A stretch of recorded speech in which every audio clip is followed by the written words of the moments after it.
Hello friends, welcome to my YouTube channel AV academy. मैं हूं श्वेता और आप बने रहिए मेरे यूट्यूब चैनल एवी एकेडमी के साथ।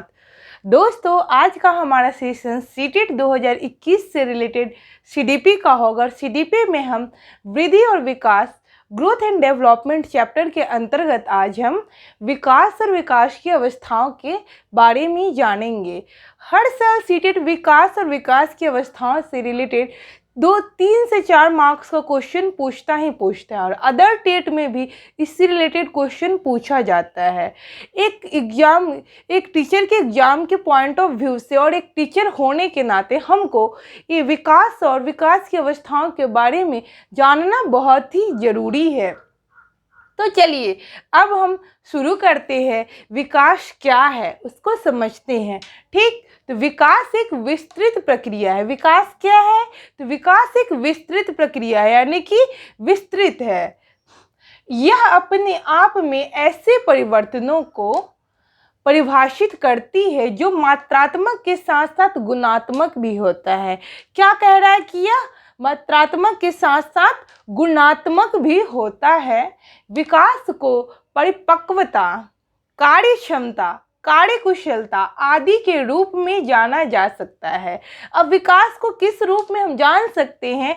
सो देखिए, तो विकास को हम परिपक्वता के रूप में, परिपक्वता, फिर कार्य क्षमता, जो कार्य किया जा रहा है उसकी क्षमता के अनुसार, कि मतलब कार्य क्षमता को देखते हुए, फिर कार्य कुशलता, मतलब कितना कुशल है व्यक्ति उस चीज में, कितना निपुण है, तो कार्य कुशलता आदि के रूप में जाना जा सकता है। किसको जाना जा सकता है? तो विकास को जाना जा सकता है। तो ये है हमारा विकास का।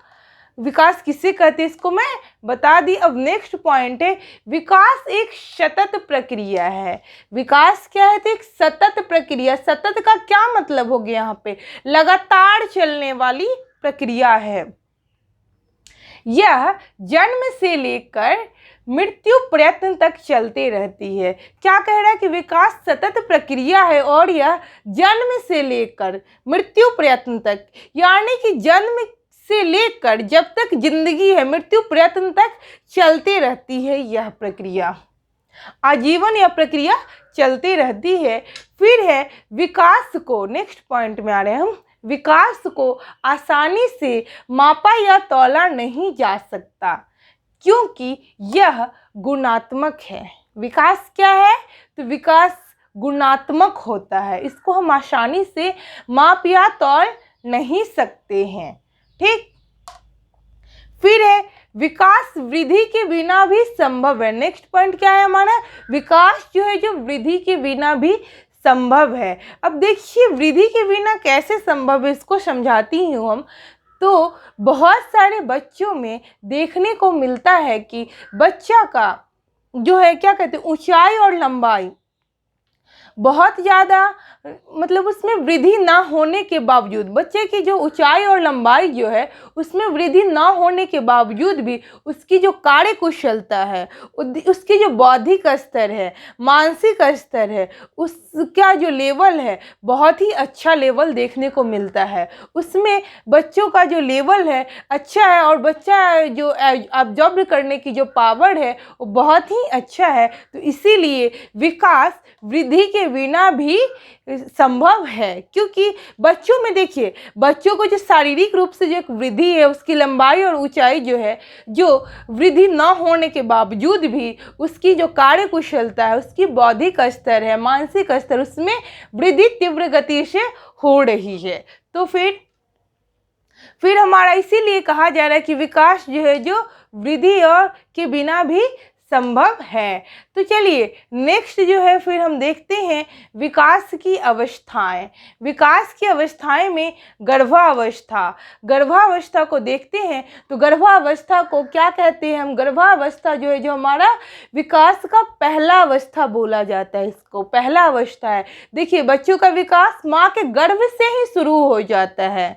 तो गर्भावस्था के दौरान विकास शुरू हो रहा है। तो गर्भावस्था जो है हमारा 280 दिन या 9 महीने 10 दिन का होता है। दिन में हम काउंट करें तो 280 दिन का, और महीना में तो 9 महीने 10 दिन का होता है। इसके 3 अवस्था हैं। अब देखिए गर्भावस्था की 3 अवस्था, और गर्भावस्था जो विकास की सबसे पहली अवस्था है, क्योंकि बच्चों का विकास माँ के गर्भ से ही शुरू हो जाता है।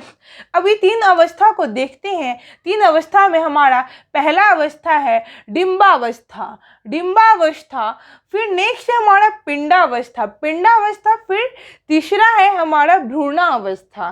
तो पिंडावस्था जो है, पिंडावस्था दूसरा अवस्था जिसमें बच्चों का जो है अंगों का निर्माण होना शुरू हो जाता है। पिंडावस्था के दौरान बच्चों का जो है अंग का निर्माण होना शुरू हो जाता है। फिर भ्रूणावस्था के अंतर्गत अंगों का विकास होना शुरू हो जाता है। तो देखिए इस चीज में कंफ्यूज मत कीजिएगा कभी भी, क्योंकि सीटेट क्वेश्चन पूछ सकता है कि अंगों का विकास किस अवस्था में होता है, तो आप हमेशा भ्रूणावस्था लगाइएगा, क्योंकि भ्रूणावस्था में ही अंगों का विकास होता है। हमारा पिंडावस्था है, पिंडावस्था में अंगों का निर्माण होता है और भ्रूणावस्था में अंगों का विकास होता है। तो आप समझ गए गर्भावस्था। चलिए गर्भावस्था के दौरान ही देखते हैं, गर्भावस्था में सबसे पहले मस्तिष्क का निर्माण होता है। सबसे पहले किस चीज का निर्माण होता है, तो मस्तिष्क का निर्माण होता है। ये लगभग 3 महीने में होता है। मस्तिष्क का जो निर्माण होता है जो 3 महीने में होता है।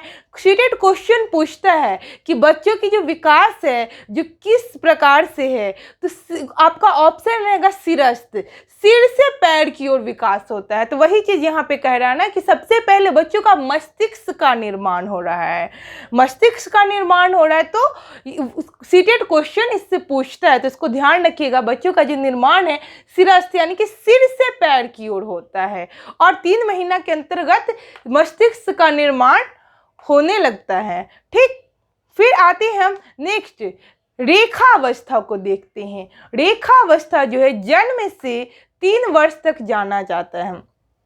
ये विकास की दूसरी अवस्था है। इसमें जन्म से लेकर 3 वर्ष तक की अवस्था को हम रेखावस्था कहते हैं। रेखावस्था को ही हम शैशवावस्था भी कह सकते हैं। रेखावस्था की जो दूसरा नाम है हमारा शैशवावस्था है। तो क्वेश्चन सीटेट पूछ सकता है रेखावस्था या शैशवावस्था का उम्र समय सीमा क्या है, तो जन्म से 3 वर्ष तक की समय सीमा है। फिर है इसमें बच्चा अहम केंद्रित होता है, अहम केंद्रित होता है।